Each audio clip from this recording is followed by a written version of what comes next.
عراق کے شہر نجف میں بھی ایران کے شہید سپریم لیڈر آیت اللہ سید علی خامنئی کی الوداعی تقاریب کا سلسلہ شروع ہو گیا۔ نجف میں حضرت علی کے روضے پر سوگواروں کی بڑی تعداد موجود ہے۔ اطلاعات کے مطابق شہید رہبر کا جسد خاکی تہران کے بعد قم اور پھر وہاں عراق کے شہروں نجف اور کربلا بھی لے جانے کا امکان ہے۔ آیت اللہ سید علی خامنئی شہید کو 9 جولائی کو مشہد میں حضرت امام رضا علیہ السلام کے روضے کے احاطے میں سپرد خاک کیا جائے گا۔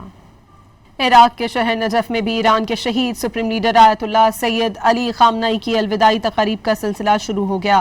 نجف میں حضرت علی کے روضے پر سوگواروں کی بڑی تعداد موجود ہے۔ اطلاعات کے مطابق شہید رہبر کا جسد خاکی تہران کے بعد قم اور پھر وہاں عراق کے شہروں نجف اور کربلا بھی لے جانے کا امکان ہے۔ آیت اللہ سید علی خامنئی شہید کو 9 جولائی کو مشہد میں حضرت امام رضا علیہ السلام کے روضے کے احاطے میں سپرد خاک کیا جائے گا۔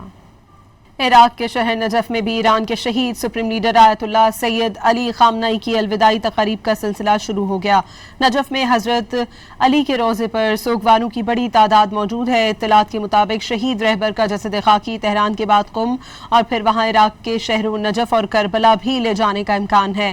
آیت اللہ سید علی خامنئی شہید کو 9 جولائی کو مشہد میں حضرت امام رضا علیہ السلام کے روضے کے احاطے میں سپرد خاک کیا جائے گا۔